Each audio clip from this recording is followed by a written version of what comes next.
Esther, chapitre 1.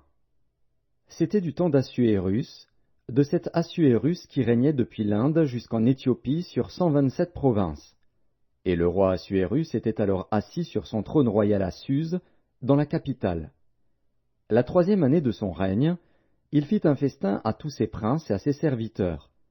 Les commandants de l'armée des Perses et des Mèdes, les grands et les chefs des provinces furent réunis en sa présence.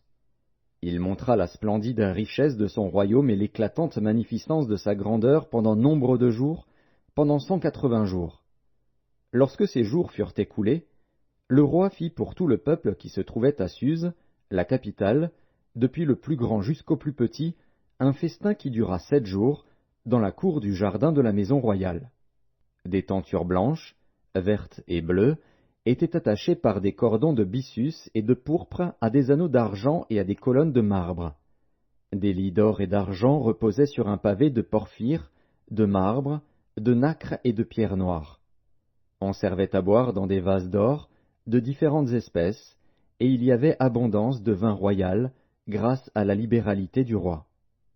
Mais on ne forçait personne à boire, car le roi avait ordonné à tous les gens de sa maison de se conformer à la volonté de chacun. La reine Vasthi fit aussi un festin pour les femmes dans la maison royale du roi Assuérus. Le 7e jour, comme le cœur du roi était réjoui par le vin, il ordonna à Méhuman, Biztha, Harbona, Bigtha, Abagtha, Zétar et Carcas, les 7 eunuques qui servaient devant le roi Assuérus, d'amener en sa présence la reine Vasthi avec la couronne royale, pour montrer sa beauté au peuple et aux grands, car elle était belle de figure. Mais la reine Vasthi refusa de venir, quand elle reçut par les eunuques l'ordre du roi. Et le roi fut très irrité, il fut enflammé de colère.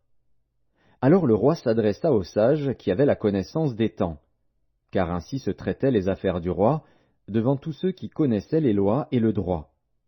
Il avait auprès de lui Karshena, Shétar, Admata, Tarsis, Mérès, Marzena, Mémucan, 7 princes de Perse et de Médie, qui voyaient la face du roi et qui occupaient le premier rang dans le royaume. Quelle loi, dit-il, faut-il appliquer à la reine Vasthi, pour n'avoir point exécuté ce que le roi Assuérus lui a ordonné par les eunuques? Mémucan répondit devant le roi et les princes. Ce n'est pas seulement à l'égard du roi que la reine Vasthi a mal agi, c'est aussi envers tous les princes et tous les peuples qui sont dans toutes les provinces du roi Assuérus. Car l'action de la reine parviendra à la connaissance de toutes les femmes, et les portera à mépriser leurs maris. Elles diront, le roi Assuérus avait ordonné qu'on amenât en sa présence la reine Vasthi, et elle n'y est pas allée. Et dès ce jour les princesses de Perse et de Médie qui auront appris l'action de la reine la rapporteront à tous les chefs du roi. De là beaucoup de mépris et de colère.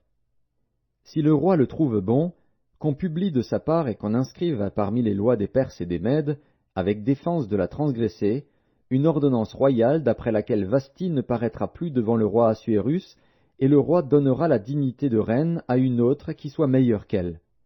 L'édit du roi sera connu dans tout son royaume, quelque grand qu'il soit, et toutes les femmes rendront honneur à leur mari, depuis le plus grand jusqu'au plus petit. Cet avis fut approuvé du roi et des princes, et le roi agit d'après la parole de Mémucan. Il envoya des lettres à toutes les provinces du royaume, à chaque province selon son écriture et à chaque peuple selon sa langue. Elles portaient que tout homme devait être le maître dans sa maison, et qu'il parlerait la langue de son peuple.